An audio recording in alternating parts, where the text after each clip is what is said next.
In a modest neighborhood where dreams often take a backseat to necessity, Mark Thompson's weathered hands tell a story of sacrifice. Every day, he walks through the doors of the local lumber mill, trading hours for dollars to maintain his empty home. But today is different. In his neighbor's backyard, beneath an ancient apple tree, he's building something magical, a wooden castle rising from spare lumber and pure love. The children's laughter echoes through the garden as they watch him transform scraps into turrets and dreams into reality. What they don't know is that their mother, Rebecca, now a successful tech entrepreneur, stands just beyond the fence, frozen by the scene before her, her heart breaking and mending all at once at the man who's brought joy to her children's lives. Could this unexpected connection rewrite not just one, but two broken stories? Before we jump back in, tell us where you're tuning in from. And if this story touches you, make sure you're subscribed, because tomorrow I've saved something extra special for you. Mark Thompson's alarm clock hadn't failed him in 15 years, but he was always awake before it sounded. The pre-dawn stillness of his modest craftsman home wrapped around him like an old friend as he made his way downstairs, each step creaking in familiar patterns. The morning routine never varied. Coffee brewing by 5:15, lunch packed by 5:30, out the door by 5:45. In the kitchen, his hand brushed against the drawer handle where he kept Sarah's photo, his wife of 12 years who'd passed away 3 summers ago. He didn't need to open it anymore. The image was etched in his memory. Her laughing in their backyard, dark hair catching the sunlight just months before the diagnosis changed everything. The coffee maker sputtered its last drops as Mark packed his thermos. Through his kitchen window, the neighbor's house cast long shadows across his yard. Old Mrs. Chen had lived there for decades, raising her daughter Rebecca, who'd left town 8 years ago, leaving behind 6-year-old Lucy and 4-year-old Tom. The children now lived with their grandmother, their mother's absence a quiet topic of neighborhood conversation. Mark remembered the day the moving truck came. How small the children had looked standing in their driveway. He'd wanted to say something then, but what comfort could a stranger offer? Instead, he'd started nodding hello when he saw them, occasionally helping Mrs. Chen with her groceries, fixing a loose shutter here, a squeaky gate there. The mill whistle pierced the morning air as Mark pulled into the parking lot. 15 years at Preston Lumber had earned him the respect of his colleagues and the position of shift supervisor. The familiar scent of fresh-cut wood and machine oil greeted him as he badged in, nodding to Joey at security. "Morning, Mark," called out Dave from the control room. "Got those new specs for the car to order?" Mark pulled the folder from his bag, already reviewing the measurements in his head. Work was good that way. Straightforward, predictable. Numbers and wood didn't leave, didn't get sick, didn't create empty spaces you couldn't fill. The morning passed in a rhythm of saw blades and conveyor belts. During his lunch break, Mark sat in his usual spot, overlooking the yard where stacks of lumber reached toward the sky like miniature skyscrapers. He was halfway through his sandwich when his phone buzzed, a text from Mrs. Chen. "Mr. Thompson, so sorry to bother. Could you look at Lucy's bike when you have time? Chain keeps falling off." He typed back a quick, "Of course," before returning to his sandwich. The children had started appearing in his yard more frequently lately, first just watching as he tended his small vegetable garden, then asking questions about the tomatoes and beans. Lucy, now 8, was all curiosity and energy. Tom, 6, was quieter but just as observant. The afternoon shift brought a surprise inspection from corporate, but Mark's department passed with flying colors. "Wish all our supervisors ran things as tight as you do, Thompson," the inspector had said. Mark had nodded, accepting the compliment with his usual quiet dignity. Driving home, he spotted Lucy and Tom in their front yard, attempting to draw something in chalk on the concrete. He slowed down, watching as Lucy gestured dramatically, obviously explaining some grand vision to her brother. The sight stirred something in his chest, an ache he'd grown accustomed to but never quite made peace with. Sarah had wanted children. They'd tried for years, visited specialists, marked calendars. When the cancer came, it took more than her life. It took the future they'd planned, the family they'd dreamed of. The empty bedroom upstairs remained untouched, still painted in the soft yellow they'd chosen together. Inside his house, Mark headed straight for the garage. Working with his hands had always been his therapy, and lately he'd found himself spending more time there, sorting through old projects, organizing tools, planning new builds. The wooden jewelry box he'd made Sarah for their 10th anniversary sat on his workbench, now holding spare screws and washers. As he worked on tuning up his table saw, laughter drifted through the garage window. Lucy and Tom were still outside, their voices carrying clearly in the evening air. "But castles have to have towers," Lucy was saying. "All the best ones do. Where would we put a castle?" Tom asked, his voice smaller but just as excited. "In the backyard, silly, by the apple tree." Mark's hands stilled on the saw. He thought of the pile of scrap lumber in the corner of his garage, pieces too good to throw away, but too small for mill projects. He thought of Sarah, who'd always said that love found ways to build bridges across empty spaces. The idea took root, growing stronger with each passing moment. He could do it, build them a castle. Not a real one, of course, but something magical. All the same, something to make them smile, to give their imaginations somewhere to live. He reached for his drafting paper, mind already sketching turrets and drawbridges. For the first time in a long time, the empty house behind him didn't feel quite so hollow, filled instead with the echo of children's dreams and the possibility of something new taking shape. Saturday morning brought the sound of children's voices floating through Mark's open kitchen window. He was reviewing his castle sketches over coffee when a tentative knock at his back door made him look up. Lucy stood there, holding her bicycle, with Tom half hidden behind her. "Mr. Thompson," Lucy called through the screen. "Grandma said you could help with my bike." Mark set down his coffee. "Of course, bring it around to the garage." The children followed him like cautious ducklings, Lucy wheeling her purple bike while Tom clutched a piece of paper to his chest. In the garage's fluorescent light, Mark could see the bike chain had indeed slipped off, though the problem went deeper. The derailleur was bent, probably from a fall. "What happened here?" he asked, kneeling to examine the damage. "I was trying to jump over the sidewalk crack," Lucy admitted, scuffing her sneaker against the concrete floor. "Like in the videos." Mark nodded seriously. "Stunt riding, tricky business." He reached for his tools. "Want to learn how to fix it?" Lucy's eyes widened. "Can I?" For the next hour, Mark guided Lucy through the repair process, explaining each step as Tom watched from his perch on a sturdy workbench. The little boy had gradually unfolded his paper, revealing a crayon drawing of what looked like a fantasy castle, complete with a dragon circling its highest tower. "That's quite the castle," Mark commented, helping Lucy test the chain tension. Tom's face lit up. "It's for knights and princesses and dragons that protect the treasure." "Dragons are the bad guys, Tom," Lucy corrected, but Mark shook his head. "Not always. Some stories have friendly dragons, guardian dragons." He adjusted the derailleur carefully. "My wife Sarah used to tell stories about a dragon that helped lost children find their way home." The words slipped out before he could catch. "Them."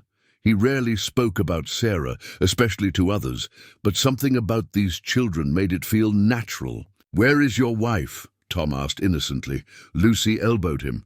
"Tom, Grandma says we're not supposed to—" "It's okay," Mark interrupted gently. "Sarah, she passed away a few years ago, but she would have loved meeting you both." A moment of silence filled the garage, broken only by the soft click of the chain as Mark made final adjustments.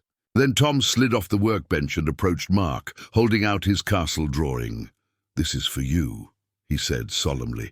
"The dragon can protect you too." Mark accepted the paper carefully, as if it were made of gold rather than cheap printer, stock and crayon wax. "Thank you, Tom. I'll hang it right here." He found a magnet and placed the drawing on his tool cabinet. Lucy tested her bike, pedaling in circles on the driveway. "It's perfect," she called out. "Thank you, Mr. Thompson." "Mark," he said. "You can call me Mark." Over the next few weeks, the children became regular visitors. They brought more drawings, Knights and castles, dragons and princesses, each one finding a place of honor on Mark's tool cabinet.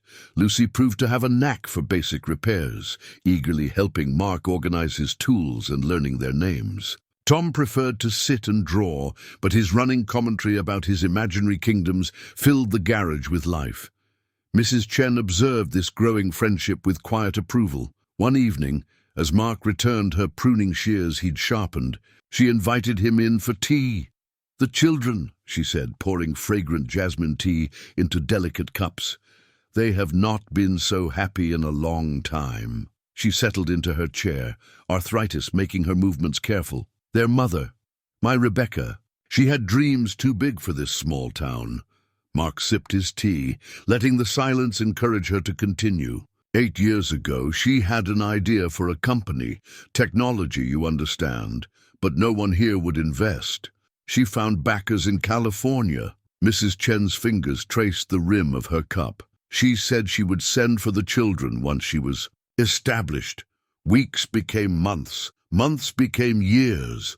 Through the window, they could see Lucy and Tom playing in the backyard, their laughter carried on the evening breeze. Rebecca sends money, calls on birthdays and holidays, but children need more than video chats and presents. Mrs. Chen's eyes met Mark's. They need someone who sees them, who builds things with them, who fixes what is broken. Mark thought of the castle drawings covering his tool cabinet, of Lucy's proud smile when she correctly identified a Phillips head screwdriver, of Tom's quiet presence and growing confidence. "They make it easy," he said simply. "They're good." "Kids?" Mrs. Chen nodded, then winced slightly as she shifted in her chair. Mark had noticed her moving more slowly lately, taking longer to recover from her garden work. "Are you feeling all right?" he asked carefully. "Old bones," she said dismissively, but her eyes held a shadow of concern. Nothing that should worry young people. Later that night, Mark lay awake, thinking about Mrs. Chen's words. On his nightstand, illuminated by moonlight, sat the latest drawing the children had given him, a castle with 3 figures standing before it, a tall one and 2 smaller ones, all holding hands. The sight made his chest ache in a way that was both painful and warming, like muscles awakening after a long sleep. In the morning, he found Lucy waiting by his truck as he left for work. "Can you help us build a real castle?" she asked without preamble. "Not a big one, just something we can play in. Tom and I have been practicing drawing the plans." Mark thought of his own sketches, of the lumber sitting in his garage, of the empty spaces in all their lives. "Yes," he said, "I think we can do that." Sunday morning found Mark at his kitchen table, surrounded by graph paper and rulers, translating children's dreams into workable plans. He'd spent the previous evening reviewing building codes and safety regulations. The castle would be a playhouse, technically speaking, but he wanted to do this right.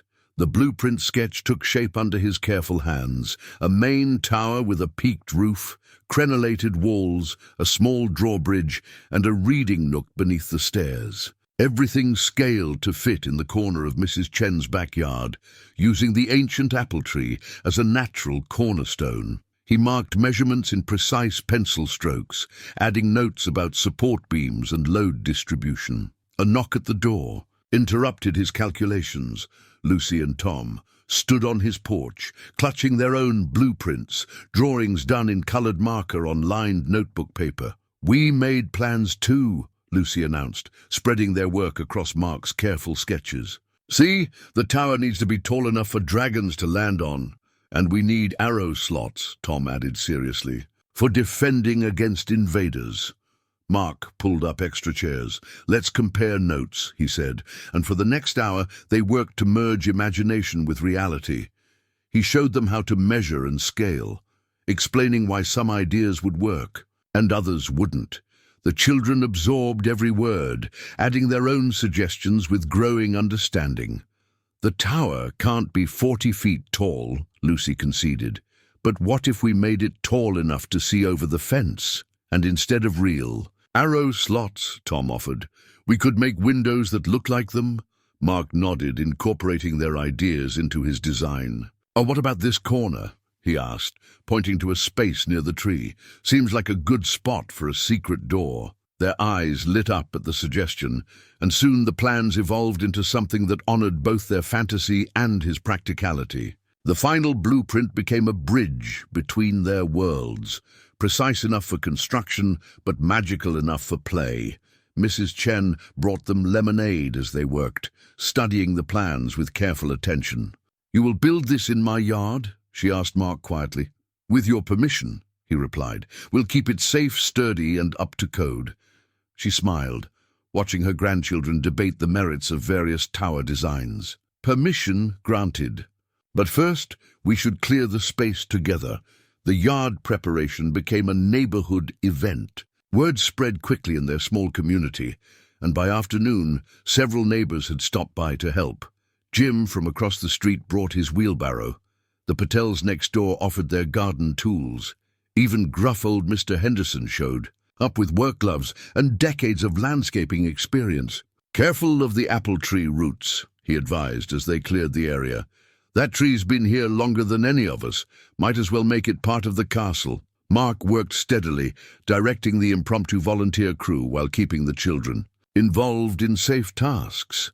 Lucy organized tools with surprising efficiency, while Tom collected fallen apples, declaring them dragon eggs that needed protection. As the sun began to set, the workspace was ready. The blueprint lay protected in a plastic sleeve, weighted down by stones on Mark's portable workbench. He'd arranged his lumber carefully, recycled pieces from the mill, salvaged wood from community projects, and a few new boards he'd bought specially for structural elements. "When do we start building?" Lucy asked, her voice thick with excitement. "Tomorrow after school," Mark promised. "We'll start with the foundation." That night, reviewing the plans one final time, Mark felt a familiar ache. Different now, less sharp. Sarah would have loved this project, would have added her own touches to the design. Maybe she had, in a way. The reading nook had been her favorite feature in the children's books they'd collected, planning for the family they'd hoped to have. Morning brought a surprise delivery. A truck from Preston Lumber pulled up, loaded with additional materials. "Boss, heard about your project," the driver said, handing Mark an invoice marked Complimentary Community Support Initiative. Said something about encouraging the next generation of builders. After his shift at the mill, Mark returned to find Lucy and Tom had changed into their work clothes, overalls several sizes too big, borrowed from their grandmother's gardening collection. They'd set up a waiting station on the back porch, complete with a sign reading "Castle Construction Crew" in wobbly letters. "First rule of construction," Mark said, fighting back a smile, "is safety." He pulled out 3 pairs of safety glasses, 2 child-size ones he'd specially ordered, and his spare pair. "Second rule is measuring twice, cutting once. Who wants to learn how to use a measuring tape?" Both children shot their hands up, and the real work began. Mark taught them how to mark straight lines, how to check for level ground, how to understand the basic principles of what they were building. He simplified complex concepts into stories they could grasp. The foundation as roots of a tree, support beams as a skeleton, cross-bracing as helping hands. "Why do we need a level?" Tom asked, watching the bubble dance in the tool. "Because," Mark explained, "even magic castles need to stand straight and true, otherwise your dragon might slide right off the roof." As they worked, neighbors continued to drop by. Some brought snacks, others offered encouragement, and a few stayed to help. Mrs. Chen supervised from her porch chair, calling out reminders about water breaks and sunscreen. The foundation took shape slowly, carefully. Mark insisted on doing things properly, teaching as they went. By sunset, they had a solid base and the beginnings of the frame rising from it. "It doesn't look much like a castle yet," Lucy observed, slight disappointment. In her voice, Mark packed away his tools for the night. "Neither does a seed look like a flower," he said, "but give it time, good care, and a little faith." He gestured to the apple tree, spreading its branches over their work. "And you might be surprised what grows." The children nodded, tired but happy, their hands dusty with honest work. As they headed inside for dinner, Mark caught Mrs. Chen's eye. She nodded once, approval and gratitude in her gesture. Later, updating his blueprint with the day's minor adjustments, Mark realized he was humming, an old habit he'd lost with Sarah's passing. The sound filled his kitchen, carrying with it the promise of something new, taking root in well-prepared ground. The old leather tool belt had belonged to Mark's father, its pouches worn smooth by decades of use. He'd kept it stored away since inheriting his father's tools, but now, adjusting it around his waist in the early morning light, it felt right. Like passing on a legacy, even if not quite the way he'd imagined. "Can I have one too?" Lucy asked, watching him organize his tools for the day ahead. Mark pulled out a smaller canvas apron he'd picked up at the hardware store. "This might work." "Better for now," he said, helping her adjust the straps. "Every builder needs a place for their tools." Tom received his own apron, immediately filling the pockets with colored chalk and his ever-present crayons. "For marking the magic spots," he explained seriously. The castle's frame had taken shape over the past week, growing steadily after school hours and during weekends. Mark had been careful to include the children in every step they could safely manage, teaching them the basics of construction alongside lessons about imagination and persistence. "Why do we need these diagonal pieces?" Lucy asked, pointing to the cross-bracing Mark was installing. "They're like the knights of the castle," he explained, securing another brace. "They stand guard, keeping everything strong and steady. See how they make a pattern?" He guided her hand along the wood. "That's called triangulation. It's one of the strongest shapes we can build. Like a dragon's wing." Tom contributed from his observation post, already sketching the pattern in his notebook. The project had taken on a rhythm of its own. Mornings began with Mark checking his tools and reviewing the day's goals. After school, the children would race home, change into their work clothes, and take up their assigned posts as junior builders. Mrs. Chen kept watch from her customary chair, providing snacks and gentle reminders about posture and safety. Today, they were working on the tower walls. Mark had pre-cut the boards at the mill, using scraps that would otherwise have been discarded. Each piece had been carefully selected and prepared, transforming cast-offs into something precious. "Hand me that level, Lucy," Mark called from his position on the ladder. She selected the tool without hesitation, her knowledge of the equipment growing daily. "Perfect. Now watch the bubble while I adjust this panel." The neighborhood's initial curiosity had evolved into genuine investment. Jim, from across the street, regularly stopped by with his expertise in roofing. The Patels contributed decorative brackets they'd saved from their old house. Even Mr. Henderson, after much grumbling about proper landscaping, had helped design a small garden path leading to the castle entrance. "It's not just a playhouse anymore," Mrs. Chen observed one evening as Mark packed up his tools. "It's becoming a symbol of something more." She wasn't wrong. The castle had begun to reflect its builders. Tom's artistic touches in the design of the arrow-slit windows, Lucy's practical suggestions about storage spaces and reading nooks, Mark's careful craftsmanship ensuring everything was built to last. Even the old apple tree seemed to embrace the structure, its branches creating a natural archway over the entrance. As Mark worked on the tower's upper section, he found himself talking more about Sarah. The children listened with quiet attention. The stories about her love of architecture, how she'd drafted dreams of their future home on graph paper, how she'd believed in building spaces that held both beauty and purpose. "Would she have liked our castle?" Tom asked one afternoon, adding details to his latest drawing. Mark paused. In his work, looking at the structure taking shape around them. "She would have loved it," he said softly. "She always said the best homes are built with love." Lucy, who had been measuring boards for the battlements, looked up. "Is that why you're helping us build it? Because of love?" The question caught Mark off guard, its innocence carrying the weight of deeper truth. He busied himself with checking a joint's alignment before answering. "Sometimes," he said carefully, "when you can't build the dreams you planned, you get to help build someone else's instead. And that turns out to be just as important. The children seemed to consider this as they worked. Later, Mark found a new drawing tucked into his tool belt, a castle with 4 figures standing before it, one watching from the clouds above. Progress continued steadily. The tower reached its full height, crowned with the crenellated battlements Lucy had insisted upon. The drawbridge, while not actually drawbridgeable for safety reasons, looked convincing enough with its decorative chains and pulley system. Inside, the reading nook took shape beneath the spiral staircase, complete with cushioned benches and shelves for books. Word spread beyond their immediate neighborhood. A local newspaper reporter stopped by, taking photos and interviewing the children about their royal residence.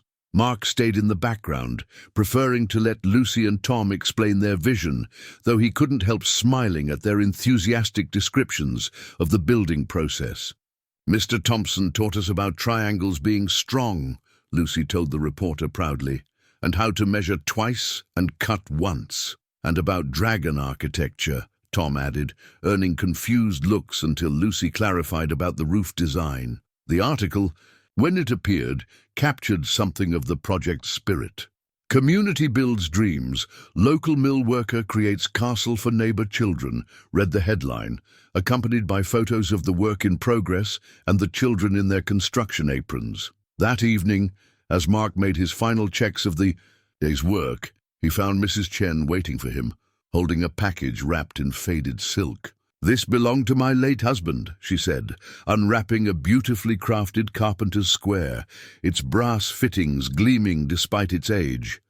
"He would want it used for building something meaningful." Mark accepted the tool with the reverence. It deserved understanding the gift's significance. "Thank you," he said simply. "We'll use it well." As he walked home that night, the old tool belt comfortable around his waist, Mark looked back at the castle silhouetted against the sunset. Its tower rose proud and true, a testament to what could be built from spare parts and spare time, from loss and love and learning to dream new dreams. In his garage, he added Mrs. Chen's square to his father's tools, generations of craftsmen's, a care coming together. Tomorrow would bring more work, more teaching, more building. But for now, he sat at his workbench, updating the blueprint with the day's progress, and felt the quiet satisfaction of creating something that would last. The business magazine lay open on Rebecca Chen's hotel room desk, her own face smiling back at her from its glossy pages. "Tech's Rising Star. How Rebecca Chen Transformed Startup Culture," proclaimed the headline. She'd given the interview weeks ago, talking about innovation, determination, and the sacrifices required for success. Now, sitting in a hotel room just 20 minutes from her childhood home, those words rang hollow.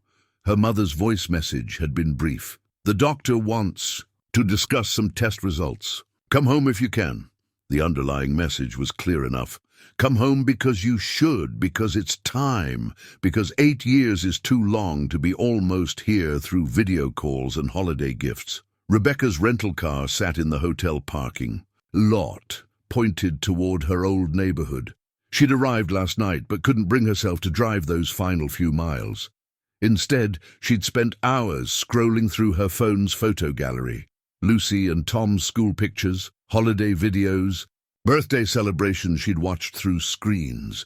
Lucy would be 8 now, the same age Rebecca had been when she'd started taking apart computers in the garage, dreaming of building something extraordinary. Tom, 6, shared her serious expressions in photos, his artwork already showing the creative spark she recognized in herself.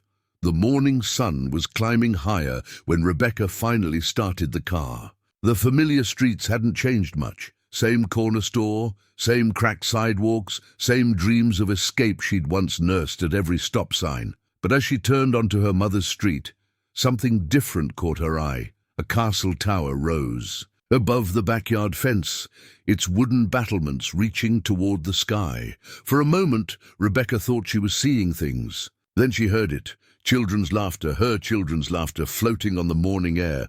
She parked across the street, her hands trembling slightly on the steering wheel. Through the gaps in the fence, she could see movement in the backyard. A man in a tool belt was showing Lucy how to use what looked like a level, while Tom sat nearby, intensely focused on what appeared to be a drawing pad. The scene struck her with physical force. Her children, whom she'd imagined lonely and waiting, looked vibrantly alive. Lucy's face was lit with concentration as she checked the bubble in the level, reminding Rebecca of herself at that age, learning to code on her father's old computer. Copy of the local newspaper lay on the passenger seat. She'd bought it out of habit, scanning for tech news. Now she noticed a familiar structure on page 3. Community Builds Dreams showed her children in matching work aprons, proudly standing before their growing castle. The article identified the builder as Mark Thompson, a mill worker who lived next door. It described how the project had started with children's drawings and grown into a neighborhood effort. There were quotes from Lucy about construction principles and from Tom about dragon-friendly architecture. Rebecca found herself walking toward the fence before she realized she'd left the car. The laughter grew clearer, accompanied by the solid sounds of construction and patient instructions in a deep, gentle voice. "Perfect," she heard the man, Mark, say. "Now check the other side. Remember what we said about gravity. Everything wants to fall down," Lucy recited. "So we have to build smart to make it stay up." "That's my girl." The possessive proneness of his words should have bothered her. Instead, Rebecca felt tears prickling at the corners of her eyes.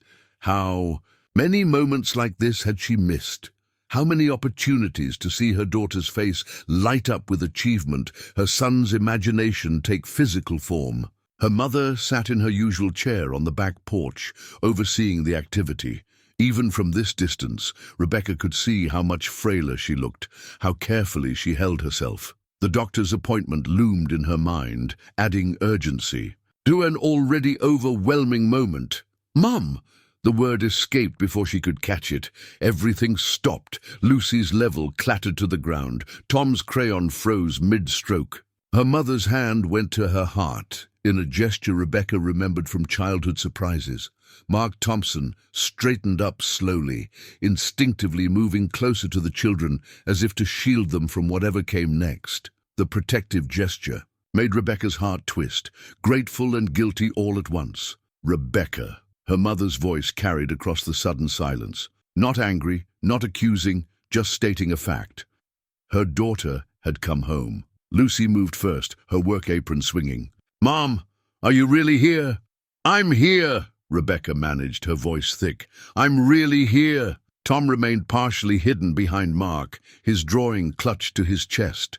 The man himself stood quietly, his presence solid and reassuring to the children, while his eyes assessed Rebecca with careful neutrality. "The castle," Rebecca said, grasping for something normal to say. "It's beautiful. I saw the article." "Mark's teaching us about architecture," Lucy offered, taking a half-step forward, "and engineering, and about making dreams stand up straight." "Is that so?" Rebecca smiled through her tears, recognizing her daughter's familiar enthusiasm for learning. "It looks like you're learning a lot. Would you like to see inside?" Mark spoke for the first time, his voice kind but reserved. "The children designed most of it themselves." Rebecca nodded, not trusting herself to speak. As Mark opened the gate for her, she caught the scent of fresh-cut wood and something else, apple blossoms from the old tree that had stood in this yard all her life. The tree she'd climbed as a child, dreaming of futures that didn't include, leaving her own children behind. The castle was even more impressive up close. Careful craftsmanship showed in every joint and angle. Personal touches were everywhere. Tom's drawings, framed in weather-protected cases, Lucy's organizational systems for the tools, little details that spoke of hours of loving attention. The reading nook was Tom's idea, Mark explained, leading them inside. And Lucy insisted on real windows in the tower for stargazing. Rebecca watched her children slowly relax as Mark talked, their pride in the project overtaking their initial shock. Tom even offered to show her his latest castle drawings, though he still kept close to Mark's side. "They've missed you," her mother said quietly, joining her by the castle door. "But they've been loved, remember that." Rebecca looked at Mark, who was now helping Tom explain the concept of dragon-safe building codes he'd apparently invented. The man's patience, his gentle guidance, the way her children looked to him for reassurance, it all spoke of something deeper than just a neighbor's kindness. "The doctor's appointment," Rebecca said softly to her mother. "How bad is it?" "Tomorrow morning," her mother replied. "We'll know more then." "But Rebecca," she paused, watching Lucy demonstrate her mastery of the level. "Things can't go back to how they were. They've grown, they've built something here, real things, not just castles." Rebecca nodded, understanding she wasn't just talking about the wooden structure before them. Her children had built relationships, trust, a sense of belonging, all. The things she'd told herself they could wait for while she built her company. As the morning wore on, Rebecca found herself drawn into the castle's spell. Lucy eagerly taught her about measuring techniques, while Tom shyly shared his architectural drawings. Mark stayed close but unobtrusive, his quiet competence a steady backdrop to the gradually warming reunion.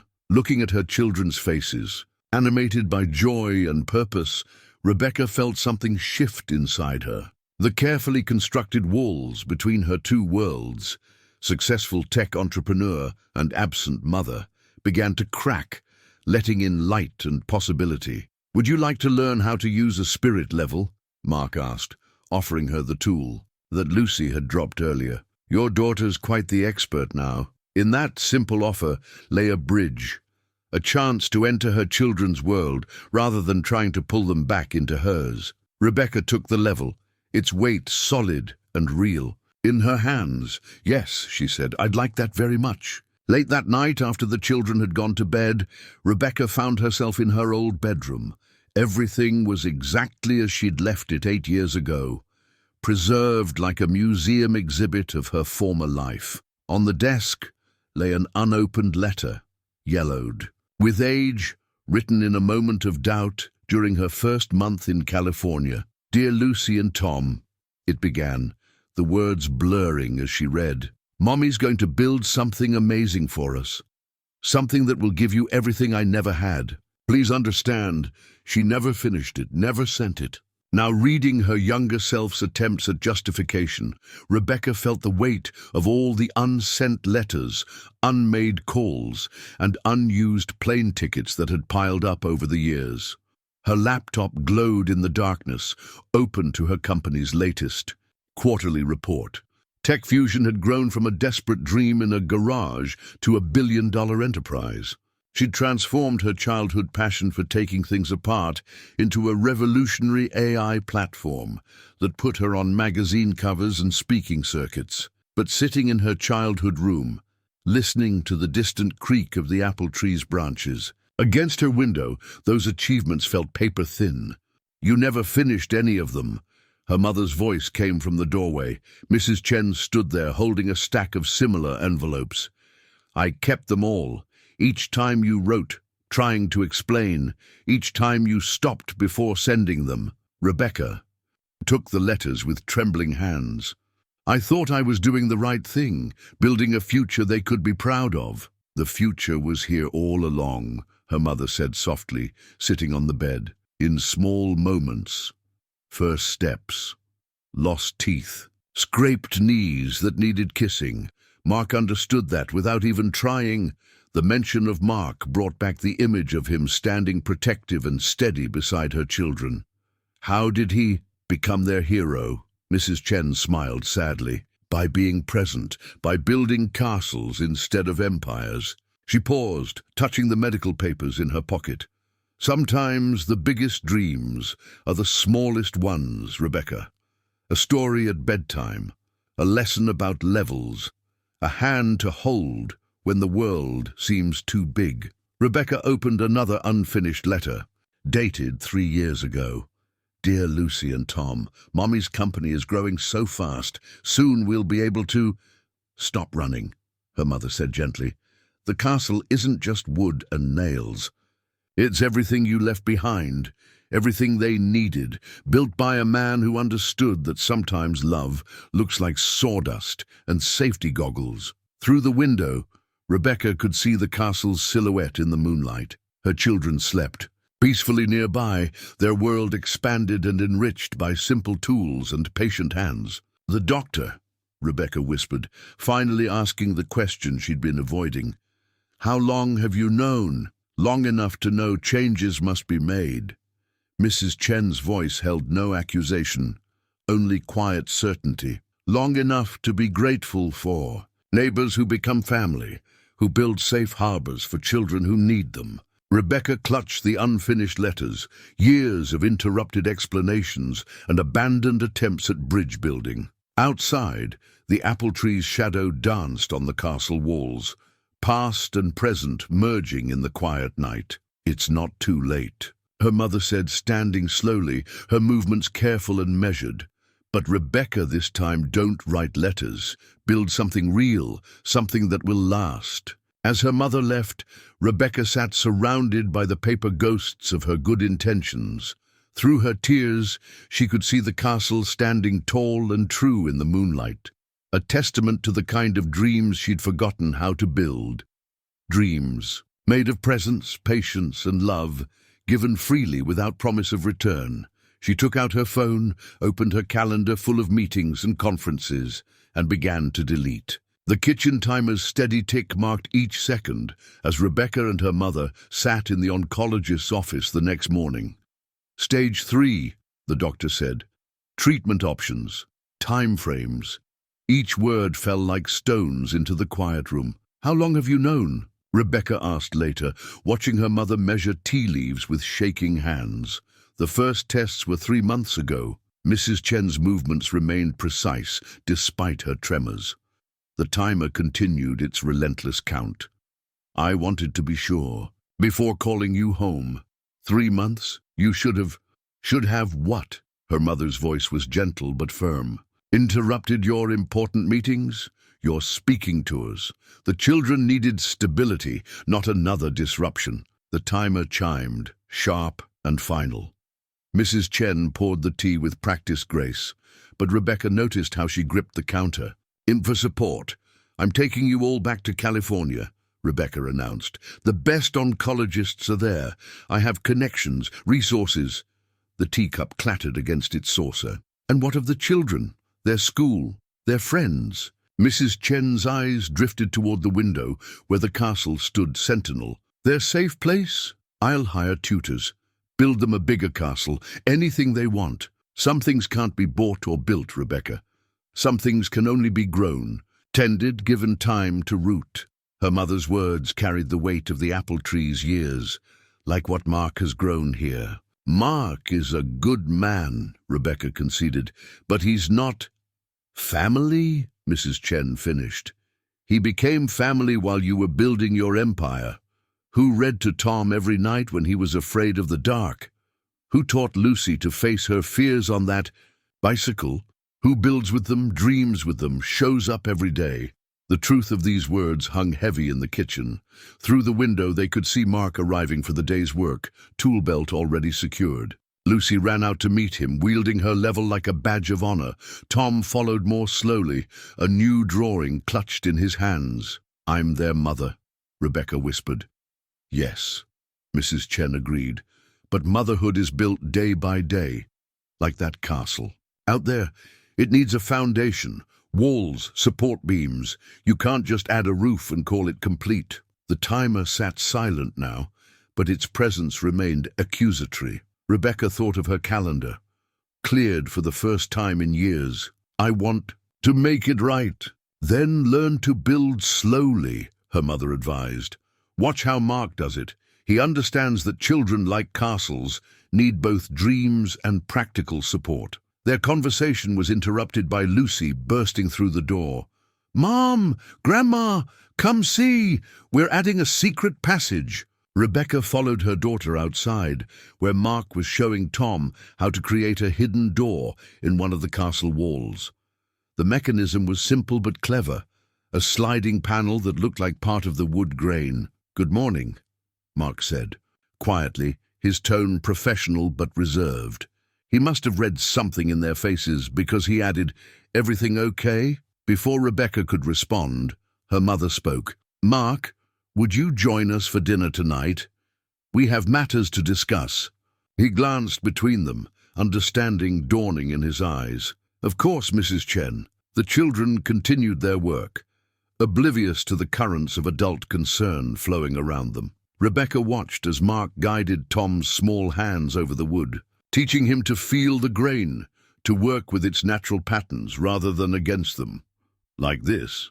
Tom asked, his face serious with concentration. "Just like that," Mark assured him. "Sometimes the strongest path isn't the straightest one." Rebecca felt her mother's hand slip into hers, frail but unwavering. The kitchen timer's echo seemed to fade, replaced by the solid sounds of hammers and hope, of family being built one careful measurement at a time. The first castle window was a work of art in itself. Mark had crafted it to look like a medieval arrow slit from the outside, but inside it opened wide, capturing the afternoon light in ways that transformed the small space. He'd added subtle details, tiny dragons carved into the corners, a curved sill perfect for sitting with a book, and glass that caught the sun just right to cast rainbow patterns on the wooden floor. Rebecca watched from the porch as Mark helped. Lucy installed brass hinges, their heads bent together over the delicate work. Her daughter's tongue poked out in concentration, reminding Rebecca of herself at that age, determined to master every new challenge. "See how the light changes when we adjust it," Mark was saying. "That's why we measured the angle so carefully. We want the sun to be our friend in here." Lucy nodded sagely. "Like in your workshop, where you showed us how to position the workbench?" "Exactly like that. Smart girl." The praise was casual, natural, earned through genuine accomplishment rather than obligatory encouragement. Rebecca felt the familiar twist of jealousy and gratitude, jealous of this easy rapport, grateful that her children had found it with someone. Tom sat nearby, adding details to his latest drawing. He'd started creating what he called construction plans, mixing his fantastic elements with real architectural features he'd learned from Mark. Dragons now perched on properly supported beams, and unicorns grazed by carefully measured foundations. "Mom?" Tom called softly, noticing her watching. "Want to see my new design?" Rebecca moved closer, settling beside him on the grass. The drawing showed the castle as it stood now, but with additional features sprouting from his imagination. "Tell me about it. This part here," he pointed to a spiraling addition, "is for Grandma, so she can watch us build, even when she's tired. Mark showed me how to draw the support beams it would need." The mention of her mother sent a fresh wave of worry through Rebecca. Last night's dinner conversation had been difficult, full of hard truths and harder decisions. Mark had listened more than spoken, his presence steady as always, while Mrs. Chen laid out her wishes clearly. She wanted to stay home, continue her treatment locally, keep the children's world as stable as possible. "And this?" Rebecca asked, pointing to another detail in Tom's drawing. "That's a special window, like the one Mark and Lucy are putting in now, but this one would be for you, so you can see us even when you're far away." The innocent observation struck deep. Before she could respond, a triumphant cry came from the castle. "It works," Lucy called out. "Mom, come see." Rebecca joined them at the window, where Lucy demonstrated the smooth swing of the hinges. The glass caught the light perfectly, sending dancing patterns across their faces. "Mark made it so it won't slam shut," Lucy explained proudly. "See these special catches? He says good design thinks about safety first." "Smart man," Rebecca murmured, studying the careful craftsmanship. Every detail spoke of thought and care, from the child-height sill to the rounded edges that prevented splinters. "The children designed the basic shape," Mark said quietly. "I just helped make it real." But it was more than that, Rebecca realized. He'd taken their dreams and made them better, stronger, adding layers of practical magic they hadn't known to ask for. Isn't that what she'd tried to do with her company? Build something magical for them? The irony wasn't lost on her. She'd gone so far away to create something extraordinary, while Mark had built wonder right here in their backyard. She hesitated, then pressed on. Could you show me how you did this? The angle calculations, the light patterns? Mark's surprise showed only briefly before his teaching instinct took over. Of course, Tom! Want to get my notebook? The one with the window diagrams? As Tom scampered off and Lucy began gathering tools to show her mother, Rebecca caught sight of her own reflection in the newly installed window. For a moment the light transformed her too, casting her in the same magical glow that had so delighted her children. Perhaps, she thought, some windows opened both ways, letting light in and showing new paths forward if you were brave enough to look. Rebecca's diary lay open on her childhood desk, its pages filled with the past week's revelations. Her neat, precise handwriting covered the margins, as if trying to contain thoughts too big for their allocated spaces. Day 7 back home, she read, her latest entry. Watched Mark teach Lucy about load-bearing walls today. My daughter, who used to be afraid of heights, climbed the ladder herself to help measure. When did she get so brave? Mark spotted her the whole time, never hovering, just present, the way I should have been. She turned to an earlier page. Day 3. Tom showed me his collection of castle drawings. He's been documenting every stage of the build, adding his own magical elements. Mark's been teaching him real architectural terms, which Tom mixes with his dragon lore. Mom, did you know flying buttresses help dragons land safely? I'm my son, the architect storyteller. I've missed so much. The sound of hammering drifted through her window. Rebecca moved to watch the ongoing work, pen poised over a fresh page. Day 7 continued. Mother's treatment starts next week. She's so calm about it all, while I'm terrified. This morning I found Mark installing a comfortable chair by the castle window, perfectly positioned for her to rest and watch the children play. He didn't say anything about it, just did it, like all the other quiet kindnesses I keep discovering. A laugh from the backyard caught her attention. Lucy was demonstrating proper hammer technique to Tom, mimicking Mark's patient teaching style. The castle is nearly complete, she wrote, but it's not really about the castle anymore. It's about what it represents. Stability, creativity, love built piece by piece. Mark created a safe space for my children while I was creating profit margins and market share. She paused, watching Mark adjust Tom's grip on a small handsaw, showing him how to follow the pencil line. I keep thinking about choices. 8 years ago, I chose silicon over sawdust, conferences over kindergarten concerts. I told myself I was building their future. But Mark built their present.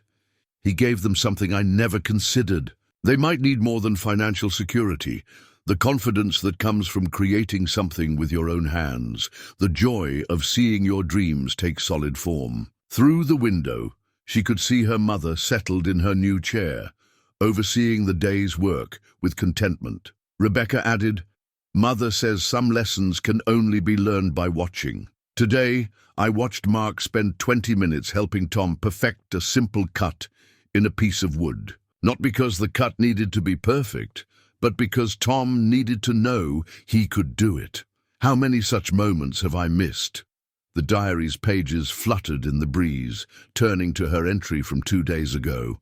The corporate board called today. They want to know when I'm returning. For the first time in my career, I couldn't give them a straight answer. How do you explain that you're learning more about leadership from watching a mill worker teach children about castle building than you ever learned in business school? A soft knock interrupted her writing. Tom stood in the doorway, holding his latest drawing. Mom, we're adding a special place for your laptop in the castle, so you can work but still be with us. Mark showed me how to design a fold-down desk that won't weaken the wall structure. Rebecca felt tears prick her eyes as she added a final line to today's entry. My children aren't just letting me back into their lives, they're building me a space in their world. Maybe that's what real success looks like. Not a corner office with a view, but a fold-down desk in a backyard castle designed by my son, built with love. She closed the diary, its pages holding truths she was only now beginning to understand. Outside, the castle stood proud in the afternoon light, its windows gleaming like possibilities. Mark was teaching her children how to build something lasting, and in doing so, had shown her what she needed to rebuild as well. "Coming, Tom," she said, standing up. "Show me these plans of yours." The damaged castle wall told its own story in the aftermath of the storm. A large branch from the apple tree had crashed against it during the night, leaving a jagged crack in the carefully constructed surface. The children stood before it in the grey morning light, their faces reflecting the damage to their beloved fortress. "Can it be fixed?" Tom whispered, his hand touching the splintered wood as if comforting a wounded friend. Mark examined the damage with careful hands, his expression thoughtful. "Everything can be fixed, buddy. It's just a matter of knowing how." He glanced at the old apple tree, which had lost several branches in the violent weather. Sometimes damage leads to stronger rebuilding. Rebecca watched from the back door, where she'd been up most of the night monitoring the storm. The weather alert had come suddenly, severe thunderstorm warning, possible high winds. She'd found herself texting Mark at midnight, worried about the castle's stability. His response had been immediate. "Built it to withstand worse, but I'll come first thing tomorrow to check." Now, in the storm's wake, she understood why the children trusted him so completely. While others might have seen defeat in the damaged wall, Mark saw opportunity. "Look here," he was saying, gathering the children close. "See how the support structure held? That's why we spent so much time on the foundation." He pointed to where the internal bracing had prevented more extensive damage. "The castle took a hit, but it's still standing strong." Lucy ran her hand along the unharmed sections, like a battle scar. "Exactly," Mark smiled. "And like any good castle that survived, a battle will make it stronger than before." The sound of a car door made them all turn. Mrs. Chen's doctor was helping her from his vehicle, her latest treatment having coincided with the storm's arrival. Rebecca hurried to assist her mother, noting the fatigue in her face. "The castle," Mrs. Chen said, seeing the damage. It's going to be fine, Mom," Rebecca assured her, echoing Mark's confidence. "We're all going to fix it together." As if summoned by the challenge, neighbors began appearing. Jim arrived with his truck full of supplies. The Patels brought coffee and breakfast, and even Mr. Henderson showed up with his landscaping expertise to help assess the apple tree. "That branch was bound to come down eventually," he grumbled, but his hands were gentle as he examined the old tree. "Might be able to save some of the wood, though. Could be fitting, using it to repair what it damaged." Mark nodded, already seeing the possibility. The children could help reshape it, make it part of the castle's story. The morning unfolded in a blur of activity.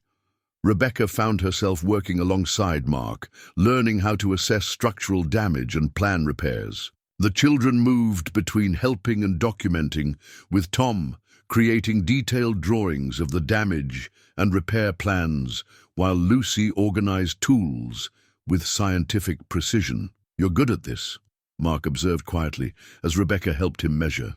"For a replacement panel. Engineering background?" "Computer science," she replied, holding the board steady. "But I'm finding there's not much difference between debugging code and fixing castles.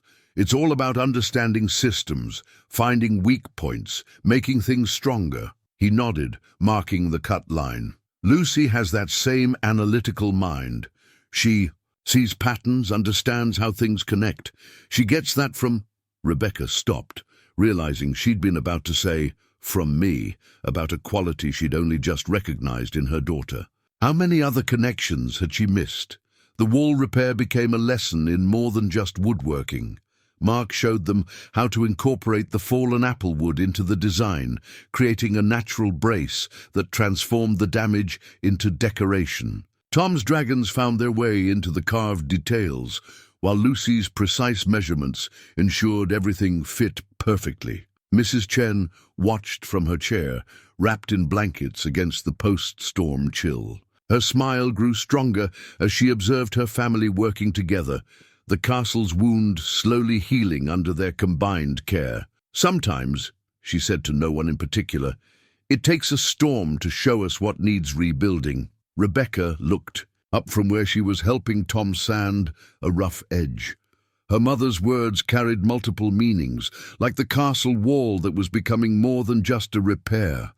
It was becoming a symbol of resilience, of family strength, of damage transformed into beauty. By afternoon, the wall wasn't just fixed, it was enhanced. The incorporated applewood created a natural pattern that flowed through the repaired section, making it impossible to tell where damage ended and improvement began. The children had added their own touches. Tom's carved dragons now appeared, to be supporting the very beam that had once been broken, while Lucy had calculated the perfect angle for new reinforcement struts. "It's better than before," Lucy declared, stepping back to admire their work. Mark nodded, cleaning his tools with practiced care. "That's the secret about storms, Lucy. They show us where we need to be stronger. And if we work together, we usually end up building something better than what was there before." Rebecca caught his eye, understanding that he wasn't just talking about castle walls. Some storms changed landscapes forever, reshaping what was possible, revealing new foundations waiting to be built.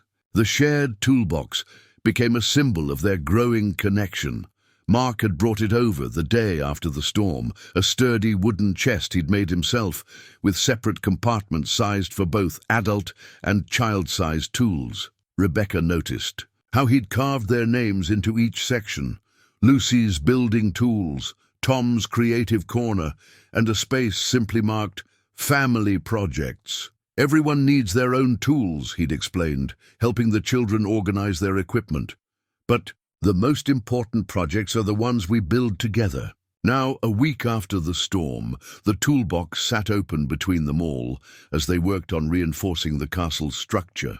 Rebecca found herself reaching for tools alongside her children, learning their proper names and uses under Mark's patient guidance. "The hammer feels different when you hold it right," Lucy was explaining to her mother, demonstrating the grip Mark had taught her. "See, your thumb goes here, and it's like the hammer becomes part of your hand." Rebecca adjusted her grip, marveling at her daughter's confidence. "Like this? Perfect," Lucy beamed. "Now you can help us with the new support beam." Tom sat nearby, his own contribution spread out before him, detailed drawings of how the reinforced castle would look, complete with notes in his careful second-grade handwriting. Mark had shown him how to use graph paper, and now each square represented a precise measurement. "The dragons need wider landing spots," Tom explained seriously, pointing to his calculations. "Because of wind resistance." "Smart thinking," Mark nodded, examining the drawings. "That's exactly the kind of detail a good builder considers. Want to show your mom how we translate that to actual measurements?" Rebecca watched as her son confidently picked up a tape measure, remembering how he used to be too shy to speak to anyone but family. Now he was teaching her about load distribution and proper bracing, his voice growing stronger with each explanation. "Mom, hold this end," Tom requested, extending the tape measure. "Mark showed me how to account for the angle of the roof." As they worked together, Mrs. Chen observed from her customary chair, her strength slowly returning after her latest treatment. She'd insisted on being outside with them, saying the sound of their work was better medicine than any hospital could provide. "See how the joint fits." Mark was showing Rebecca how to secure a new brace. "You want it snug, but not too tight. Wood needs room to breathe, to settle into its purpose. Like people," Mrs. Chen commented softly from her chair. The afternoon light filtered through the castle windows, casting patterns that danced across their work. Rebecca found herself working in natural synchronization with Mark, anticipating when he needed a tool, understanding his gestures and brief instructions. The children moved between them, contributing their own skills to the project. "Look what I found in the toolbox," Lucy called out, holding up a small cloth bag. Inside were smooth stones of various colors, each one polished to a gentle sheen. "Ah," Mark smiled, "those are special. Been collecting them from construction sites over the years. Thought they might make good decorations for the castle walls." Tom's eyes lit up. "Like dragon eggs." "Or magical gems," Lucy added. "They're beautiful." Rebecca said, holding one up to the light. "What kind of stones are they?" "All sorts. That one's rose quartz, supposed to represent healing and love." Mark's eyes met hers briefly. Seemed fitting for a family castle. They spent the next hour embedding the stones into the newly reinforced walls, each one carefully placed to catch the light. Tom insisted on putting the rose quartz near his grandmother's viewing chair for extra healing power. The toolbox yielded more treasures as they worked, special screws with decorative heads, small bronze fittings that added elegant touches to the repairs, bits of smooth driftwood that Mark had collected and saved. "You've been planning these?" "Details all along," Rebecca realized, watching him show Lucy how to inlay a piece of polished wood. "Every castle needs its secrets," he replied. "And every builder needs to think ahead, see the whole picture while working on the small parts." As the sun began to set, they stood back to admire their work. The reinforced castle wasn't just stronger, it was more beautiful. The stones caught the fading light like stars. The new support beams flowed naturally into the design, and the careful touches they'd added together made it feel more like a home than ever. "Tools away properly now," Mark reminded the children, and Rebecca watched as they carefully cleaned and stored each item in its designated spot. The toolbox had become more than storage. It was a lesson in responsibility, in caring for things that mattered. "You too, Mom," Lucy called, holding out a cleaning cloth. "Mark says tools last longer if we take care of them." Rebecca accepted the cloth, wiping down the hammer she'd been using. As she placed it in the section marked Family Projects, she felt the weight of that label. Family projects required more than just tools and techniques. They needed time, patience, and willing hands working together. Mrs. Chen's voice carried from her chair, stronger than it had been all day. "The castle isn't the only thing being rebuilt here." Looking at her children's faces, glowing with accomplishment, and at Mark's quiet satisfaction in their shared work, Rebecca understood. Some tools built walls, while others broke them down. The most important ones did both, creating spaces where new foundations could grow. The family meal began as Mrs. Chen's idea, a simple suggestion that grew into something more significant. "We should have dinner in the castle," she'd said, watching Mark pack up his tools for the evening. "All of us together." Now the castle's main room was transformed. They'd set up a folding table beneath the window Mark had crafted, where the late afternoon light painted everything in warm hues. Lucy had arranged wildflowers in mason jars, while Tom's carefully drawn place cards marked each person's spot.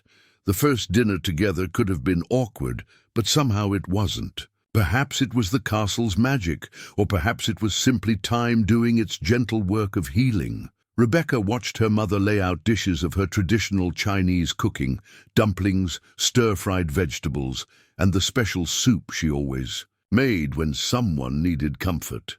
"Mark," Mrs. Chen called, "you'll sit here next to me. I want to hear more about the improvements you're planning for the castle's ventilation." He settled into his assigned seat, carefully unfolding his napkin. Rebecca noticed how naturally he fit into their family circle, how her children's eyes constantly sought his approval and guidance, even in this non-construction setting.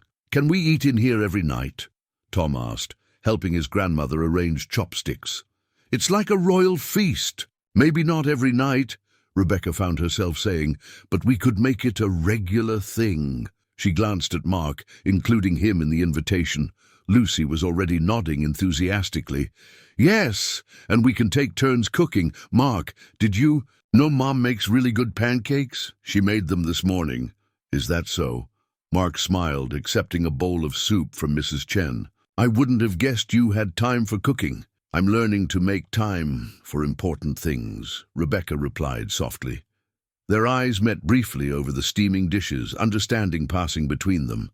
The conversation flowed as naturally. As the food was shared, Tom explained his latest castle modifications to Mark, complete with detailed drawings on his napkin.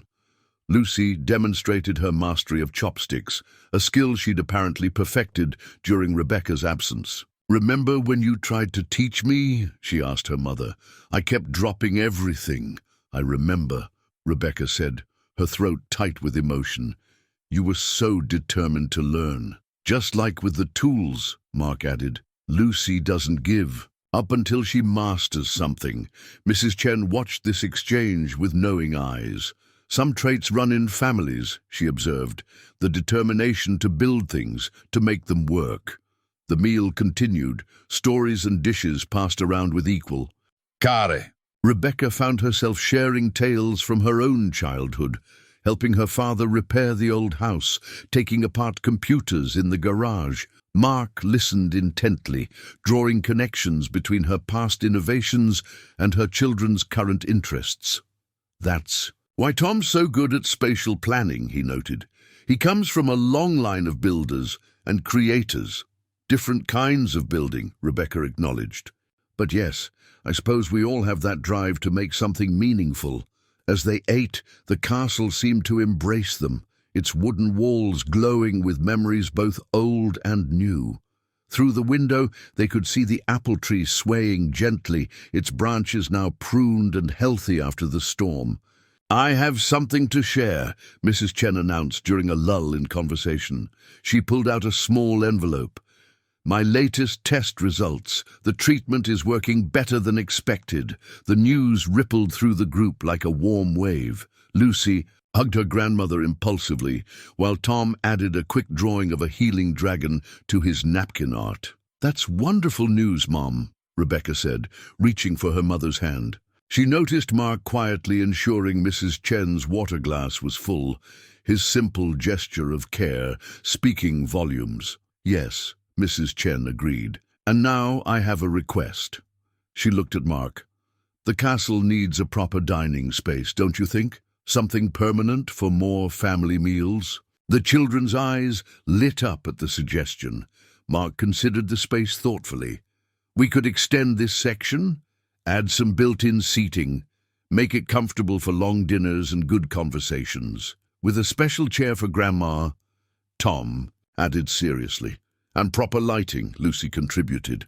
"Mark showed me how to calculate the best angles for natural light." Rebecca watched her family planning this new addition, their voices overlapping with ideas and suggestions. The castle had started as a simple playhouse, but it was growing into something else. A place where broken pieces could be mended, where new connections could be forged. "I could help with the design," she offered. "Maybe add some smart lighting features, integrate them naturally into the structure." Mark nodded approvingly. "Blending the traditional with the innovative, that could work beautifully." As they cleared the dishes together, Rebecca noticed how smoothly they all moved around each other, like a dance they'd been practicing without realizing it. Her mother's strength seemed to have grown just from sitting in this space, surrounded by family. The children alternated between helping and planning, their excitement for the new project already building. "Thank you," she said quietly to Mark, as they packed up the last of the dishes. "Not just for this, but for everything." He understood what she meant. "Thank you for being there, for teaching them, for helping build not just a castle, but a bridge back to her family." "Sometimes," he replied, "the best things we build are the things we build together." The new house key lay heavy in Rebecca's hand, its brass surface still unmarked by use. She'd picked it up from the real estate agent that morning. The first step in what her board of directors would soon learn was a complete reorganization of her life. Her laptop screen glowed with dozens of open tabs, local tech companies hiring senior executives, houses for sale within walking distance of her mother's home, schools with strong STEM programs. A half-written email to her COO sat in another window, the cursor blinking at the end of the sentence. "It's time for me to lead from a different location." The sound of construction drifted through her window, Mark and the children working on the castle's new dining area. She'd spent the morning helping them plan the integration of smart lighting into the traditional structure, showing Tom how to wire simple LED circuits, while Lucy calculated optimal placement for solar panels. Ms. Jen? Her executive assistant's voice came through the laptop speakers. The board is ready for your video call. Rebecca took a deep breath, clutching the new key. Connect them, please. The faces of her board members appeared on screen, their expressions a mix of concern and curiosity. She'd called this emergency meeting, after all, with little explanation. Thank you for meeting on such short notice, she began. I've made a decision about the company's future leadership structure. She outlined her plan clearly. She would transition to a role as Chief Innovation Officer, working remotely from her hometown while grooming her COO for the CEO position. The company would maintain its Silicon Valley headquarters, but establish a new research and development hub in her local area. But the market expectations, one board member started, will adjust, Rebecca finished firmly, just as I have. Sometimes innovation means recognizing when traditional models need restructuring. Through her window, she could see Mark showing the children how to install the framework for the new dining area's smart lighting system, a perfect blend of his craftsmanship and her technology. We're not just a tech company, she continued. We're a company that helps people build better futures, and sometimes that means understanding what better really means. The discussion continued for an hour. Questions about logistics, concerns about market reaction, debates about timing. Rebecca answered each point with the same precision she'd once used to debug complex code, her vision as clear as the castle blueprint spread across her desk. When the call ended, she sat for a moment, in the quiet of her childhood room. The key in her hand represented more than just a new house. It was a commitment to building a different kind of life. A knock at her door pulled her from her thoughts. Lucy stood there, safety glasses pushed up on her head, tool apron dusty from work. Mom? Mark says we're ready to test the first smart light installation. Want to help? Rebecca pocketed the key and followed her daughter outside. The castle's new dining area was taking shape beautifully, with built-in benches and clever storage solutions that blended seamlessly with the original structure. See these channels we carved?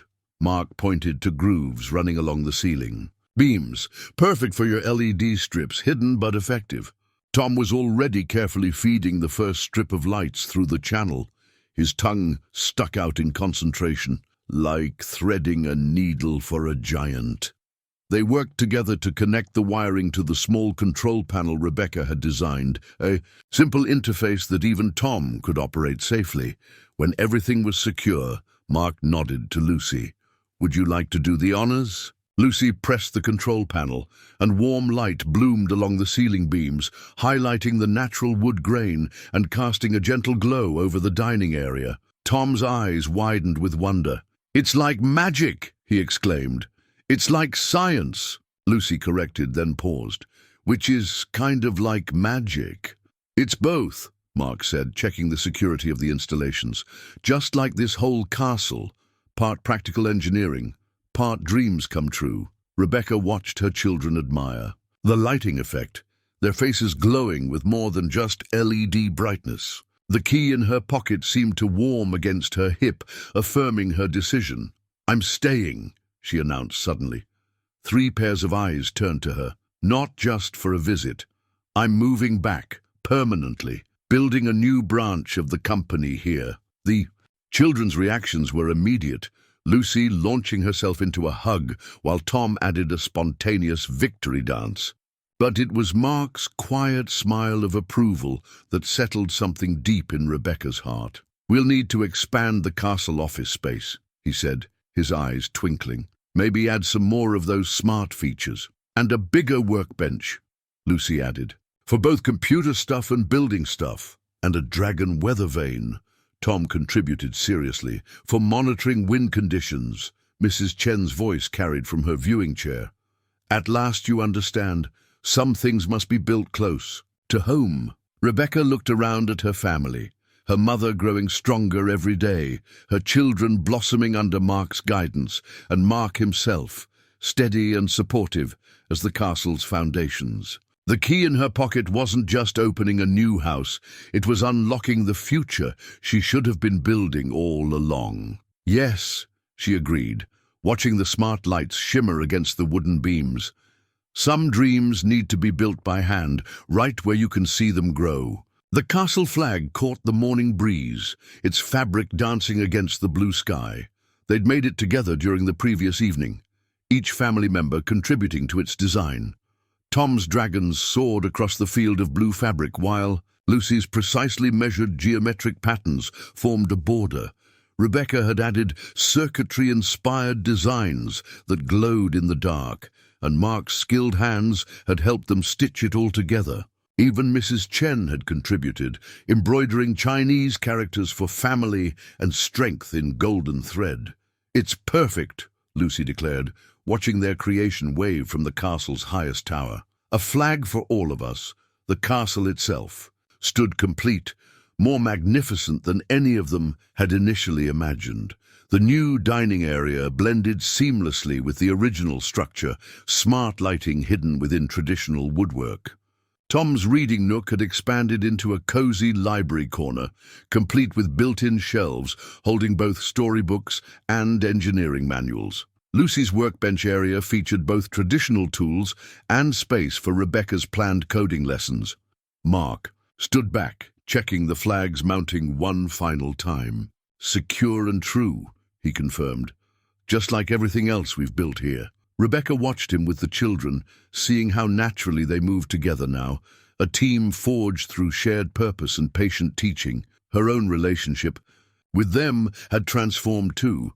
She was learning to blend her technical expertise with their hands-on creativity, creating something uniquely their own. "The contractors start on the new house next week," she said, joining them by the castle entrance.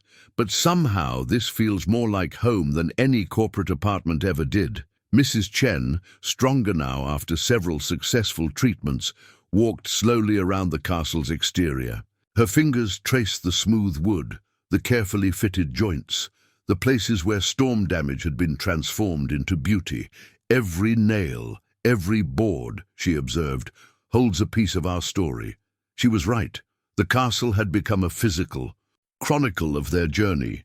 The repaired wall where they'd learned to face challenges together, the window that had first shown Rebecca a new way of seeing, the dining area where family meals had rebuilt broken bonds. Even the apple tree, pruned and healthy, embraced the structure as if it had always been meant to stand there. Tom tugged at Mark's sleeve. "Can we have the ceremony now?" They'd planned this moment carefully, a proper inauguration for their completed castle. Lucy retrieved the toolbox, now expanded to include spaces for Rebecca's technical equipment alongside the traditional tools. One by one, they each placed something symbolic inside.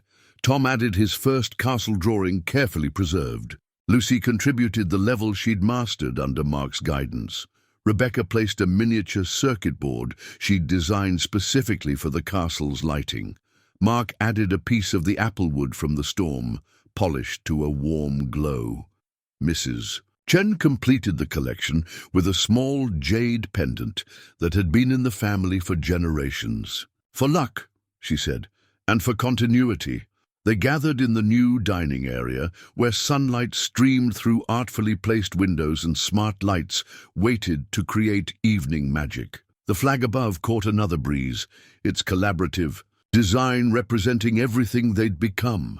"It's not just a castle anymore," Lucy said thoughtfully, looking around at their creation. "It's like a piece of all of us." Mark nodded, his hand resting on a beam he'd carved with the children's help. "That's the best kind of building there is, the kind that brings people together." Rebecca slipped her hand into his, feeling the quiet rightness of the moment. Above them, dragons soared across their family flag, circuitry patterns prepared to glow as day turned to dusk, and Chinese characters promised strength and unity. The castle stood complete, Not just a structure of wood and nails, but a foundation for everything that mattered. The simple ring caught the afternoon light, its wooden surface polished to a soft gleam. Mark had crafted it in secret, using a piece of the apple wood saved from the storm, the same wood that had become part of the castle's strength. He'd spent hours carefully shaping it, inlaying tiny circuits of silver that mimicked Rebecca's designs, adding delicate dragon scales inspired by Tom's drawings, and incorporating the geometric patterns Lucy loved. He hadn't planned this moment, but standing in the castle's dining area, watching Rebecca teach the children about programming the smart lighting system, everything felt right. She'd rolled up her sleeves, her corporate polish replaced by the comfortable confidence of someone who'd found her true place. "See," she was saying to Tom, "the lights can follow patterns, just like your dragons follow flight paths in your drawings." Lucy leaned in, fascinated by the code appearing on her mother's laptop. "Could we make them dance with music?" "We absolutely could." Rebecca smiled, then caught Mark watching them. "Want to help us with the installation?" He moved closer, the ring warm in his pocket.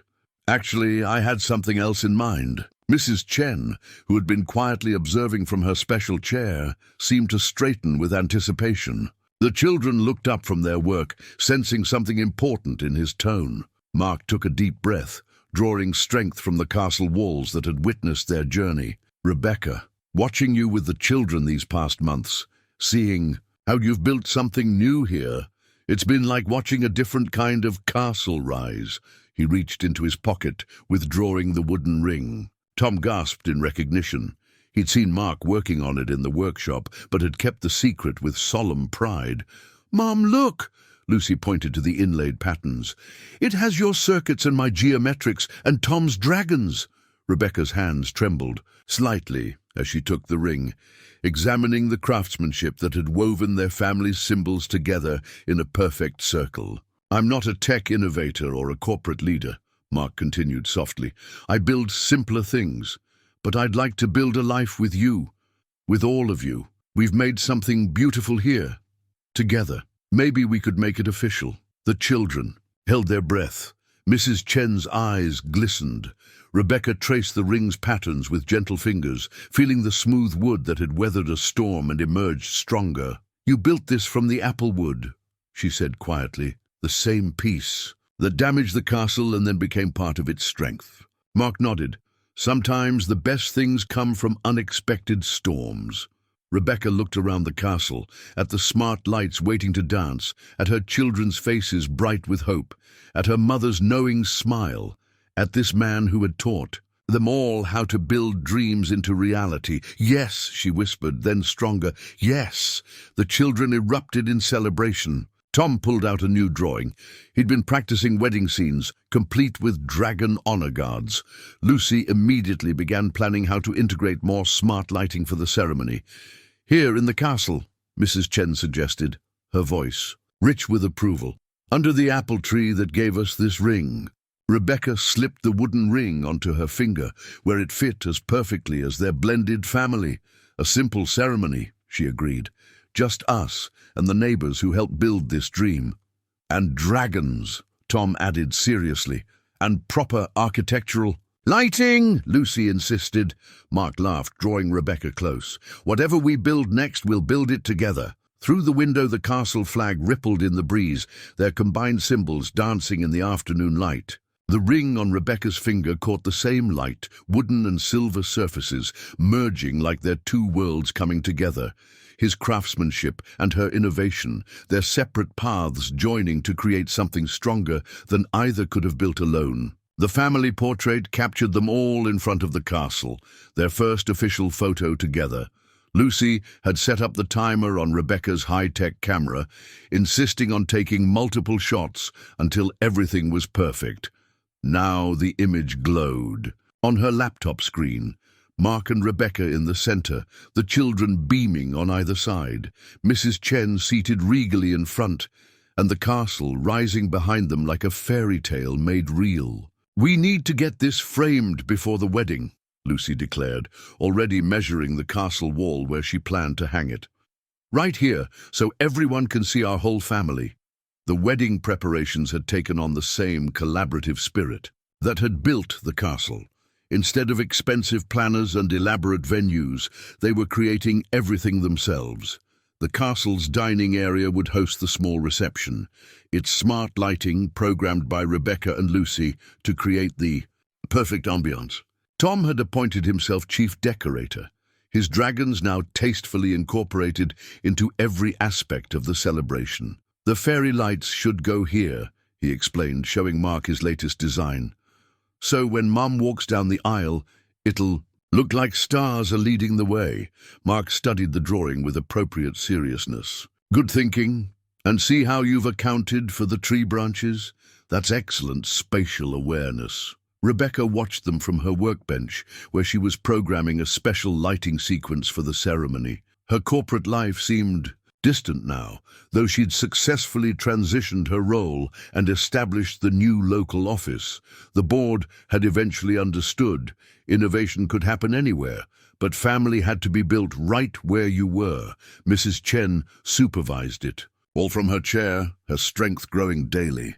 The doctors were optimistic about her recovery, attributing it partly to her determination to be fully present for the wedding. She'd taken charge of the traditional elements, teaching them all about Chinese wedding customs that she wanted to incorporate. "See these characters?" She showed Tom, who was drawing red paper decorations. "They mean double happiness, very important for wedding celebration." The neighborhood had rallied around them once again.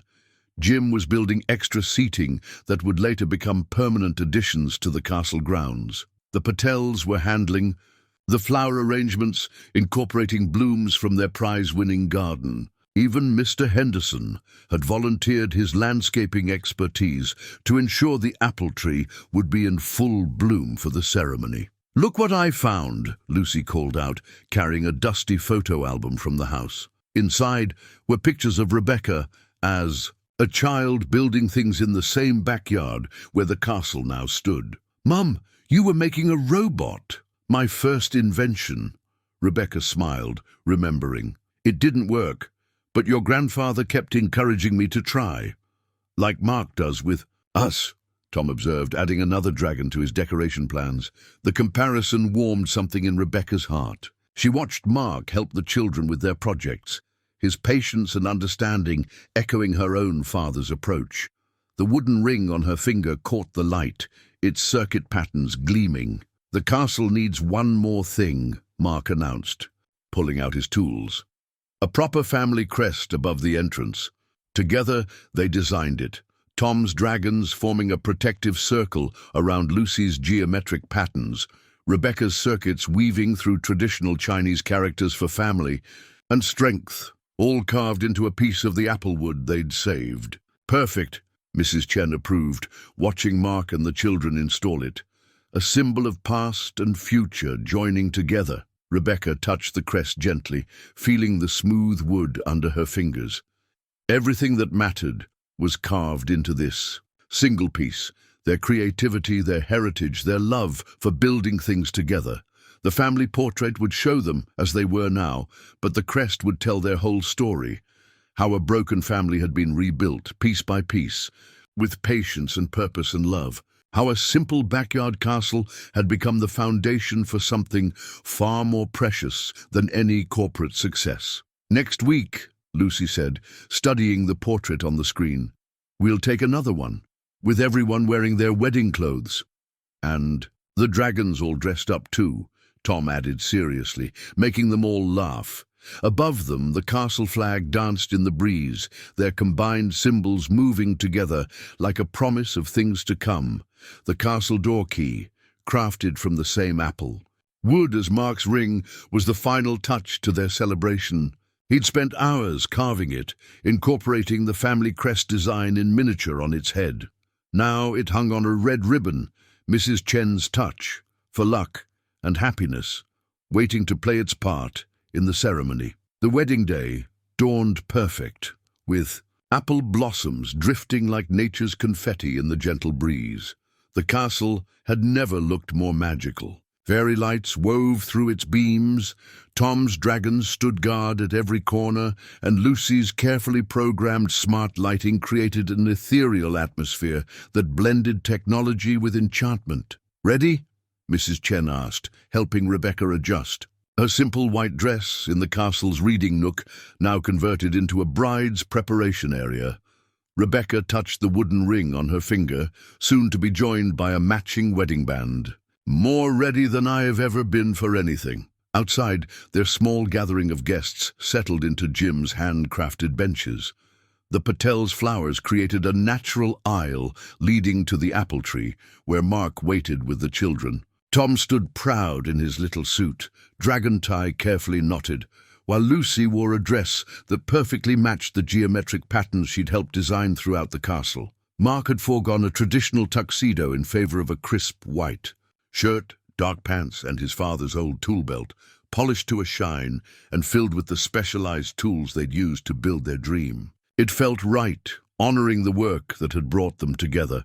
The music began, a gentle melody Lucy had programmed to synchronize with the lighting. Rebecca emerged from the castle, guided by her mother. As she walked beneath the apple blossoms, the lights danced around her, creating the path of stars Tom had envisioned. Their vows were simple but profound, each word carrying the weight of everything they'd built together. "I promise to build with you," Mark said, his steady hands holding hers, "to create space for dreams, to strengthen what's precious, to repair what needs mending." Rebecca's voice was clear and sure. "I promise to innovate with you, to blend our different skills into something stronger, to never forget that the most important things are built day by day, with patience and love." The children had their own promises to make. Lucy stepped forward with the castle key on its red ribbon. "We promise to keep building our family, adding new rooms to our hearts, just like we add rooms to the castle." Tom followed with his contribution, a drawing that showed their entire family, dragons and all, working together on future projects. "And we promise to always have space for magic." Mrs. Chen presented them with the key, its wooden surface warm. "From the sun, the castle has been your beginning," she said. "Let it now be your foundation." Together, Mark and Rebecca fitted the key into the castle's main door, turning it as one. The smart lights sparkled, the apple blossoms swirled, and their small audience burst into applause. The celebration that followed was everything they'd hoped for: intimate, joyful, and uniquely their own. The castle's dining area hosted its first official feast, with Mrs. Chen's traditional dishes alongside neighborhood contributions. Children and adults alike explored the castle's newest features, marveling at how it had grown from a simple playhouse into a true family home. As evening approached, Rebecca found Mark by the apple tree, watching their gathered family and friends. "Look," he said softly, nodding toward the castle. The setting sun hit the windows at just the right angle, transforming their careful work into something extraordinary. Light played through Tom's dragon-etched glass, casting magical shadows. Lucy's geometric patterns caught fire with golden rays. The circuits Rebecca had integrated into the design glowed like constellations. "It's perfect," she whispered, leaning into his strength. "Not quite," he smiled, pulling something from his tool belt. It was another key, smaller than the first. "For the new workshop we're building next week, I thought maybe we could all design it together." Through the castle windows, they could see their children showing Mrs. Chen how the smart lighting could now play her favorite traditional Chinese melodies. The family crest above the door caught the last rays of sun, its carved symbols telling their story to anyone who cared to look closely enough. "Together," Rebecca agreed, taking the new key. "That's how we build our best things." Above them, the apple tree showered more blossoms, blessing their new beginning with the same gentle grace that had watched over their first meeting. The castle stood proud and strong, no longer just a child's dream or a neighbor's project, but the heart of a family built on love, craftsmanship, and the courage to begin again. And somewhere in the growing dusk, their family flag caught the evening breeze, its dragons soaring toward tomorrow's possibilities.